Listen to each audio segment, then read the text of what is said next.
She was fired for bringing her son to work until her new boss walked in and said, "I was that kid. Why is your son here, Brenda?"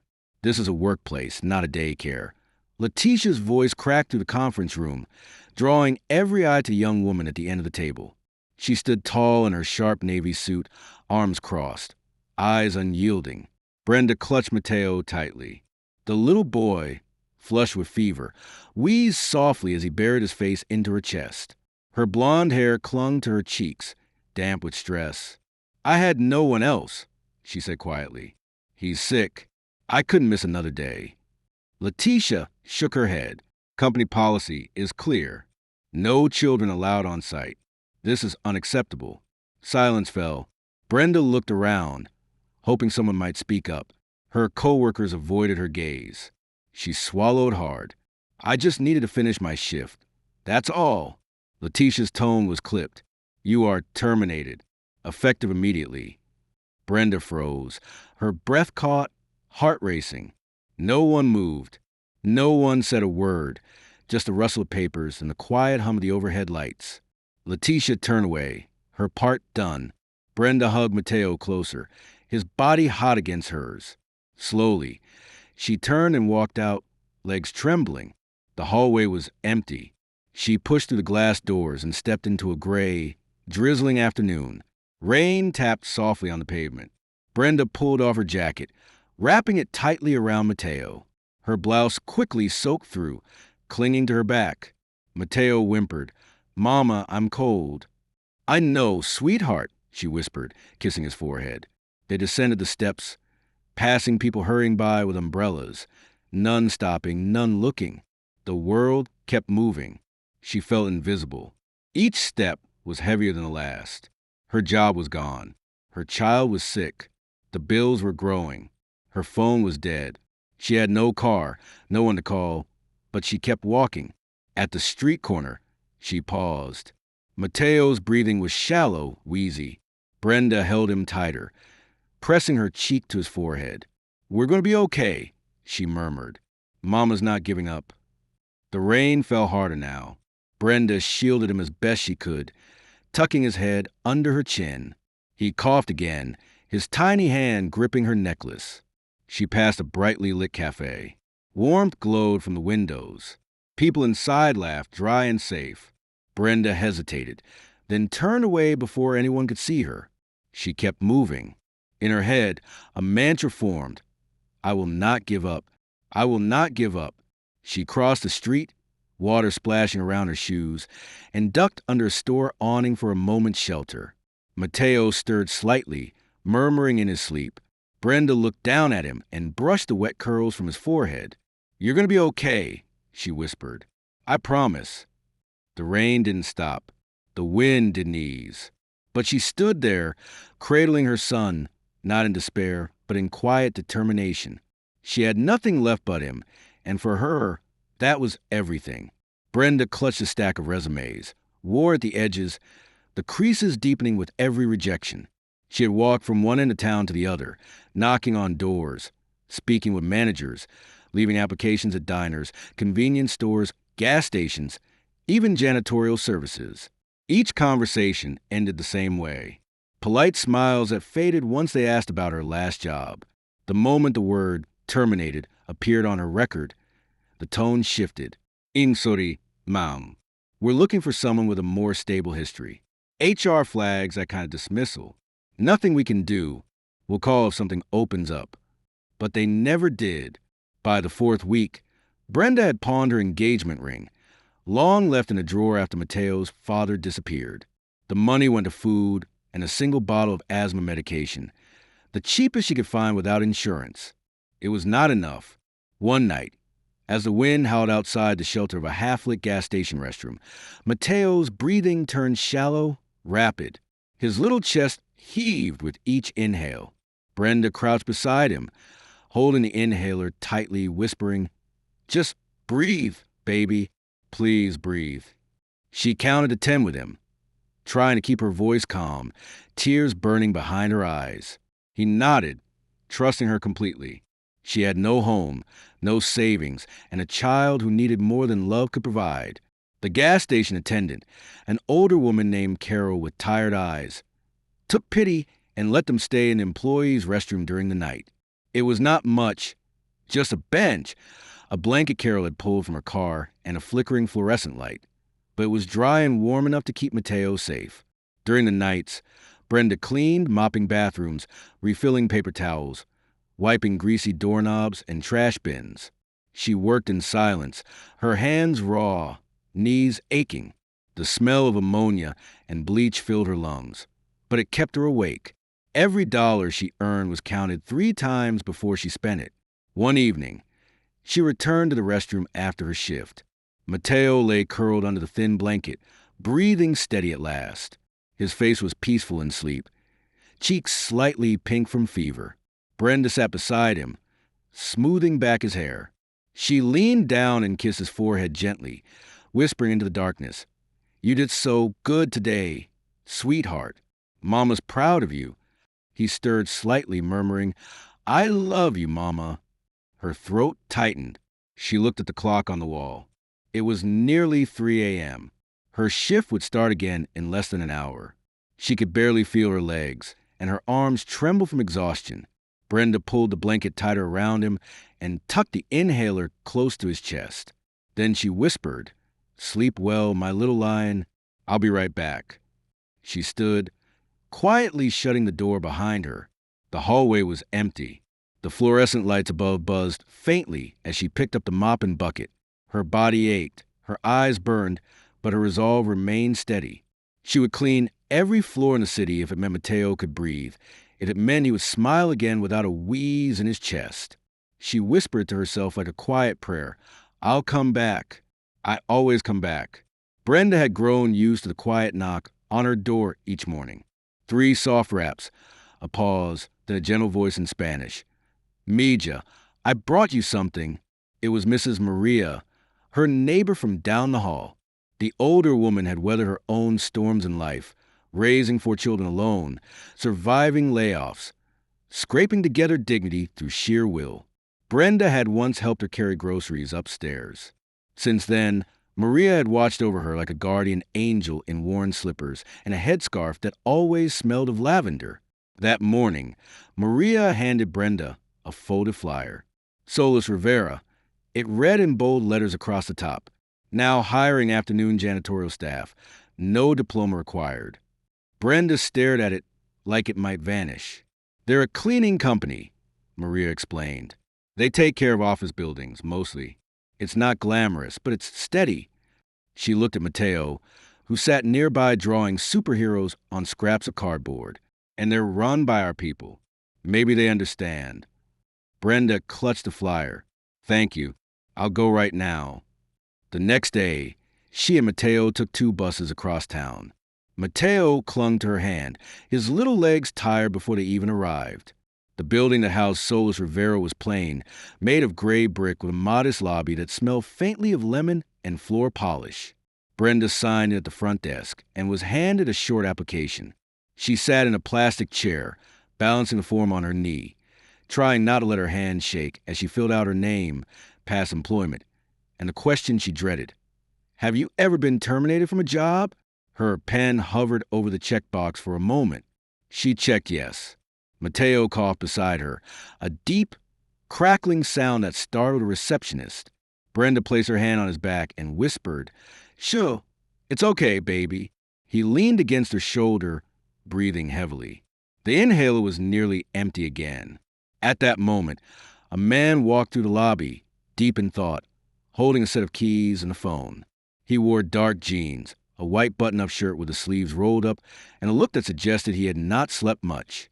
His hair was graying at the temples, and his eyes, dark and observant, caught on Mateo. He slowed his step. Brenda noticed him glancing their way. For a moment, their eyes met. His gaze flicked to Mateo, then back to her. There was something in his expression. Not pity, not judgment, but a flicker of memory, recognition.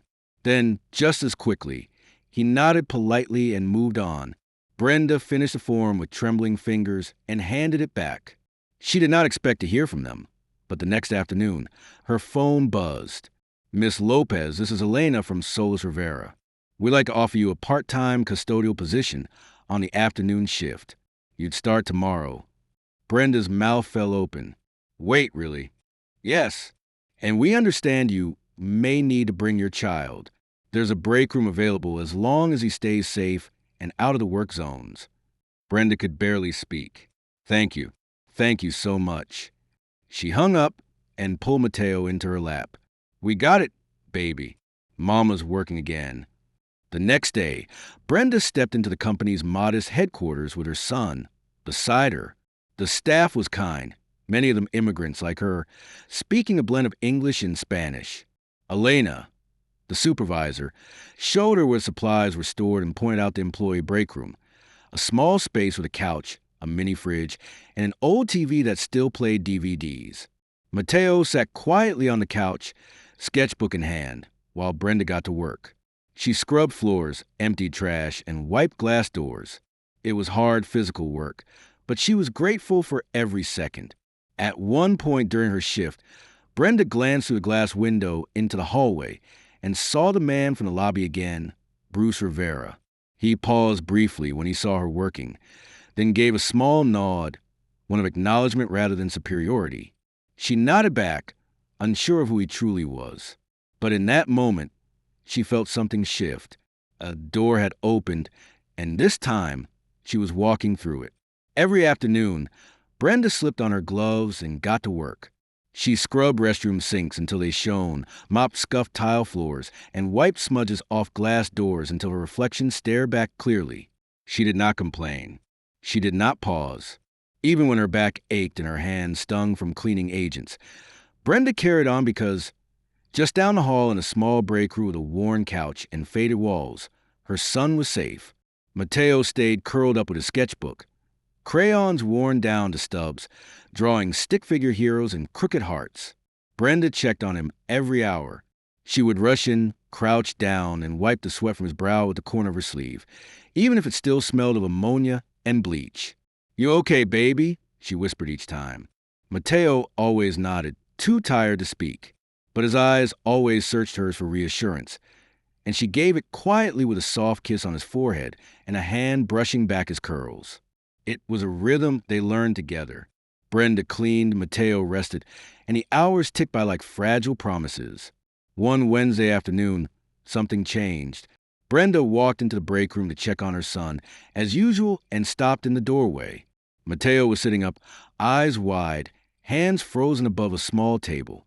Spread out before him was a neat array of treasures, a brand new box of colored pencils, 2 thick comic books, and a small stuffed lion with soft fur and a crooked smile. He looked up at her. Mama, where did this come from?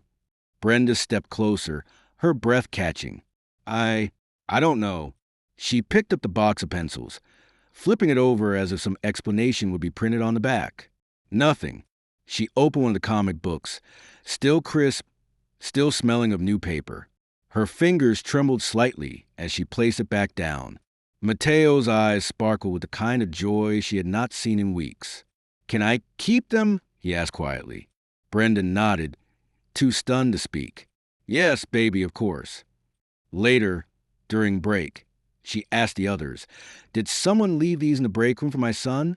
Head shook. Everyone seemed just as surprised. Elena, her supervisor, shrugged. Maybe it was one of the office staff. I don't know, but it's sweet, isn't it? Brenda smiled and murmured a thank you to no one in particular, but in her heart, a quiet warmth bloomed.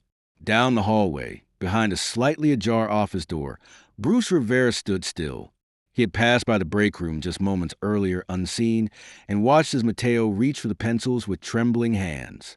He had watched the boy's eyes light up the same way his own used to when his mother brought him a sandwich she had saved from a guest's leftovers.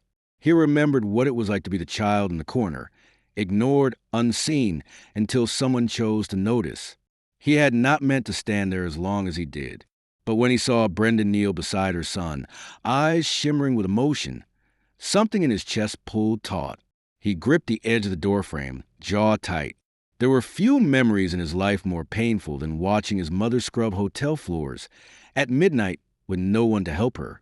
And few were still more sacred than remembering the one time someone left him a toy on Christmas Eve, a gesture so small it had shaped his entire understanding of kindness. He had not planned to intervene, but this was different. That night, Brenda sat beside Mateo as he drew with his new pencils. He colored a superhero with curly hair and a lion by his side. Brenda leaned her head against the back of the couch and smiled softly. "Someone's watching over us," she whispered. Mateo looked up. "Like a guardian angel?" Brenda nodded. "Maybe." Down the hall, Bruce returned to his desk and stared at the closed door for a long time. Sometimes, the smallest things made the biggest difference, and sometimes it started with a box of colored pencils. The supply closet was dimly lit, its air thick with the scent of cleaning chemicals and old cardboard. Brenda knelt on the linoleum floor, her knees pressed against the cold tile, one hand clutching a damp rag. Mateo lay nearby on a folded towel, his face pale, eyes glazed with fever. To make him smile, Brenda twisted the rag into the shape of a puppet, wiggling it back and forth in front of him. "Look, Mateo, Senor Sock is here to rescue the day," she said in a funny voice, letting out a squeaky laugh. She danced a makeshift puppet across his blanket, making exaggerated voices and silly movements.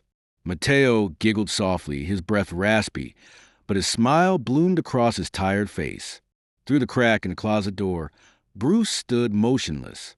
He had come down to check on a shipment, but stopped when he heard laughter, small, wheezing, but real.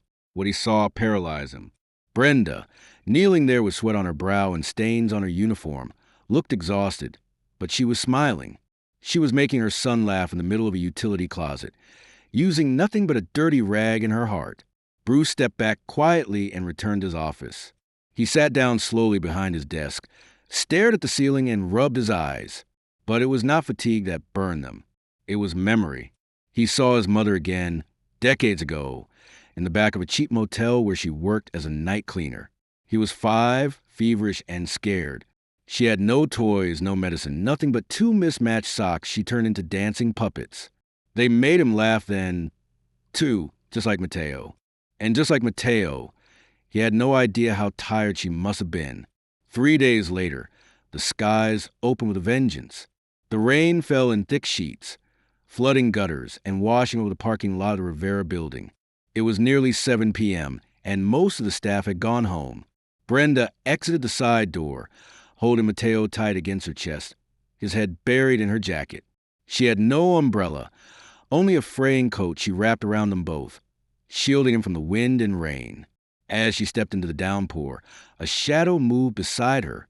A large, dark umbrella opened above them. Brenda turned in surprise. Bruce stood next to her, silent, steady. Rain pelted around them, but under the umbrella, it was quiet, almost sacred. For a long moment, he said nothing, just walked beside her across the slick asphalt. Mateo peeked out from her jacket, eyes wide. When they reached the edge of the lot, Bruce stopped. He handed her the umbrella. "No one who tries hard to do the right thing deserves to walk in the rain," he said softly. Then he turned and walked back toward the building without waiting for thanks. Brenda stood there, umbrella in one hand, her son in the other, stunned into silence. From that day on, something shifted. She started to notice him more. How he always arrived early. How he asked employees about their families. How he lingered for a moment outside the break room, as if checking that Mateo was okay. He never asked for recognition. In fact, he seemed uncomfortable with it. Brenda began to understand him in ways she could not explain. A week later, Mateo entered the main office with a folded piece of paper. Brenda had asked him to wait in the break room, but he had wandered off with quiet determination. Bruce was at his desk, reviewing invoices, when the boy appeared. "This is for you," Mateo said, holding out the paper. Bruce took it and unfolded it carefully. It was a drawing. A tall man with an umbrella stood over a woman and child in the rain. A smile stretched across the child's face. Above it, Mateo had written in block letters, "Thank you, Mr. Bruce. You're like a quiet superhero." Bruce's throat tightened. He looked at the boy, who simply shrugged and said, "Mama says people like you save the day without making noise." He reached out and gently ruffled Mateo's hair. "I'll keep it safe," Bruce said, his voice soft. And he did. He taped it to the inside of his office cabinet. That night, he placed a small, labeled inhaler inside Brenda's locker. There was a note, "For the breaths that matter most." He also called Elena, the supervisor, and arranged to cover the cost of Brenda and Mateo's lunch for the rest of the month, anonymously. Of course, he was not trying to be a hero. He was just trying to repay a kindness once given to him long ago by a woman who had nothing but never let him feel it. Just like Brenda. It was a quiet Tuesday afternoon when Bruce walked into break room holding a small paper bag. "I thought Mateo might like these," he said, placing the bag gently on the table. Brenda looked up from where she was wiping down the counter. "More cookies?" she asked with a playful smile. "He likes the ones with the chocolate chips and caramel," Bruce said. "I figured I'd try to get right this time." Mateo peeked into the bag and lit up. "Mama, they're still warm." Brenda watched as Bruce sat beside her son and listened to him chatter about his drawings, his favorite superhero powers, and the comic book he was trying to write. Bruce smiled and nodded, even laughed when Mateo said he wanted to be a super cleaner like his mom. When Mateo ran off to the corner to draw, Brenda found herself watching Bruce more closely. "I've always wondered," she said softly, "why do you care so much about us?" Bruce looked at her, the amusement in his eyes fading just a little, his smile thinning. He was quiet for a moment before replying. "Because I was Mateo," he said, "and my mom, she was a Brenda. Strong, stubborn, tired all the time, but she never gave up." Brenda blinked, surprised by the honesty, the weight behind his words.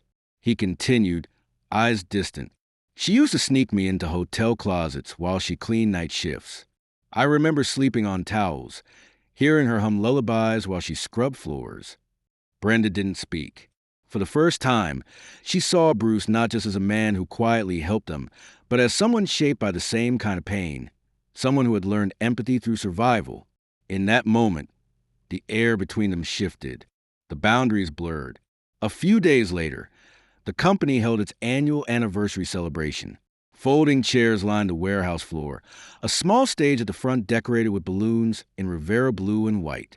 Employees gathered, laughing, eating cake, chatting in English and Spanish.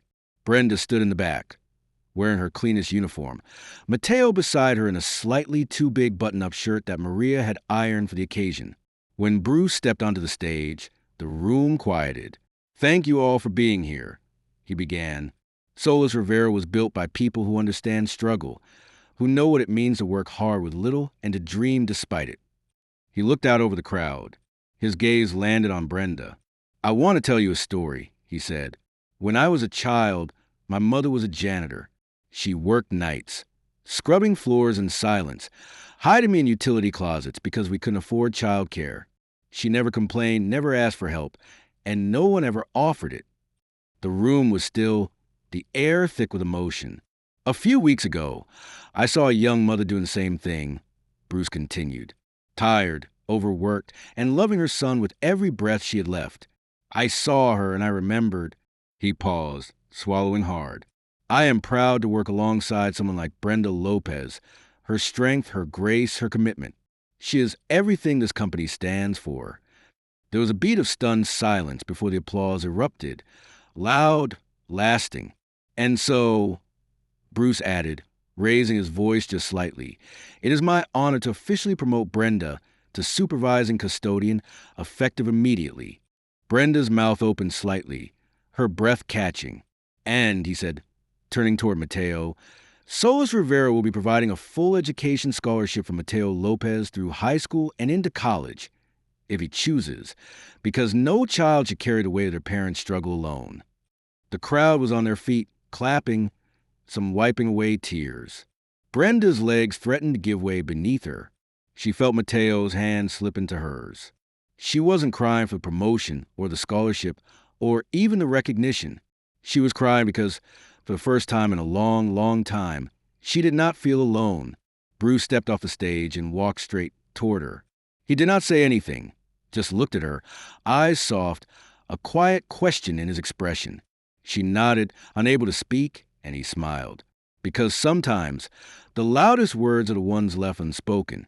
And sometimes The most powerful victories come not from climbing, but from holding someone else steady until they can stand on their own. Brenda adjusted the collar of her crisp white shirt, checking the name tag pinned just above her heart. It read, Brenda Lopez, Supervisor. The first time she saw it, she nearly cried. Now, she wore with quiet pride. Her morning started earlier, her voice firmer when she greeted the cleaning teams, her steps more confident as she walked the halls. She still worked hard, harder maybe, but there was a difference now. She felt seen, she felt heard, and she held her head just a little higher. Mateo's life changed, too. His new school had a real library, one with bean bags and shelves full of superhero books. The teachers knew his name by the second day. They greeted him at the door, asked about his drawings, encouraged his stories. He started smiling more, laughing louder, breathing easier. Some days, Brenda would find Bruce in the break room after his meetings, sitting across from Mateo at the little table, a chessboard between them. Bruce was not very good, and he knew it, but Mateo always giggled when he caught him making a clumsy move. Other times, Bruce would bring a new comic book, pretending it was just lying around his office. Mateo would leap into his arms with unfiltered joy. Brenda would watch from the hallway, her arms crossed over her chest, smiling despite herself. She and Bruce never talked about what was happening between them, but the air was different now. When they passed in the hall, his eyes lingered a little longer. When he asked how her day was, the question always carried weight. And when she answered, he truly listened. They moved in slow, unspoken steps.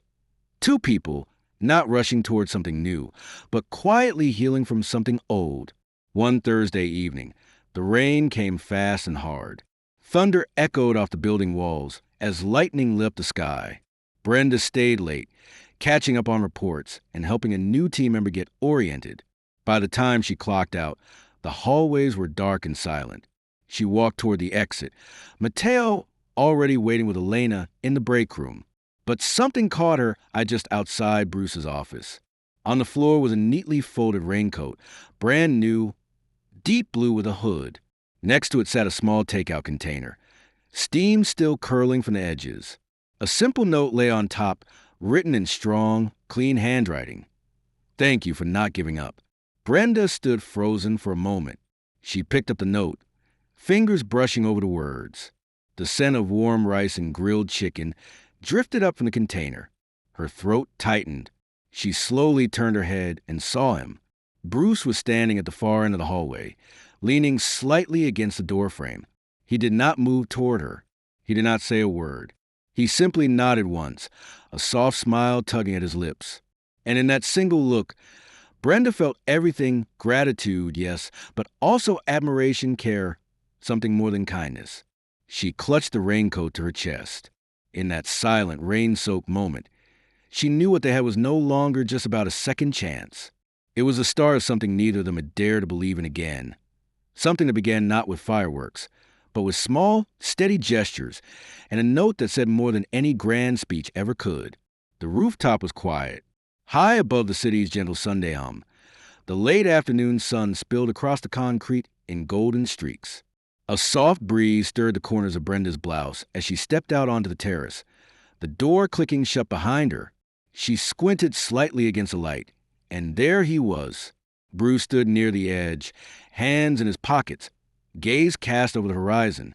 The setting sun painted the sky in shades of orange and pink, like the world had decided to slow down just for them. She walked toward him, her footsteps light but steady. "You said it was important," she said softly. He turned, that familiar smile tugging at his lips, the one that always felt like a secret between them. "It is," he replied. For a moment, they simply stood there, two people shaped by storms, now meeting in the calm. Bruce reached into his jacket pocket and pulled out a small box. No velvet, no ceremony, just simplicity. He opened it and revealed a silver bracelet, thin, elegant, understated. On the inside, one word was engraved in small, clear letters. Always. "I'm not proposing," he said gently, eyes never leaving hers. "I don't have a speech or a plan or anything fancy to offer." He stepped closer. "I just want to say this. He held out the bracelet, his voice quiet but unwavering. I can't promise forever. I can't promise easy. But I can promise this. I will always be someone you and Mateo can lean on. Whenever you need me, however you need me, even if it's just to sit beside you and listen. Brenda looked down at the bracelet in his hand, then up at the man offering it. Not a knight, not a savior, but something more rare. Someone real. She did not speak right away. Instead, she reached out, took the bracelet, and held it gently. Then, with the faintest smile, she looked back at Bruce and stepped forward, her arms wrapped around him, firm and certain. Not because she needed rescuing, but because someone finally stood beside her and saw her not as a burden, not as a symbol, but as a person worth choosing. She rested her head against his chest. Thank you, she whispered. Bruce closed his eyes and held her close, the city stretching below, the sky turning softer with each passing second. A sudden shout broke the stillness. Nana! Mateo came bounding onto the rooftop, cheeks pink from running, hair tousled by the wind. He skidded to a stop when he saw them embracing, and his face broke into a grin. You're smiling, Mama, he said breathlessly, eyes wide. You look like a superhero now. Brenda laughed, a clear, bright sound that echoed gently in the quiet air. She opened one arm, and Mateo ran into it without hesitation. Bruce knelt beside them, pulling the boy into the circle of warmth. The three of them huddled together, the sunset draping its golden light over their shoulders like a soft blanket. No wedding, no grand declaration, just the kind of love that grows quietly, like a seed planted in the dark and watered with hope. They stood there for a long while, watching the world below. They did not need to say anything else, because sometimes family is not defined by blood or vows. Sometimes it is simply the people who stay, who see the worst parts of you and choose to stay anyway. And in the glow of that fading sun with a bracelet that said, always, a boy who finally felt safe and two hearts finally steady, Brenda realized something. She did not need a perfect ending. She just needed this moment, and it was more than enough. If this story touched your heart, reminded you of the quiet strength and love, or simply made you believe in kindness again, we hope you'll carry its message with you. Because sometimes, the most powerful stories are not the loudest. They are the ones that whisper gently, you are not alone. If you want more stories like this, tales of resilience, compassion, and unexpected connections that restore your faith in humanity, please subscribe to Soul Stirring Stories. Let us walk with you, one story at a time. Hit that subscribe button. Your next heartwarming journey begins here.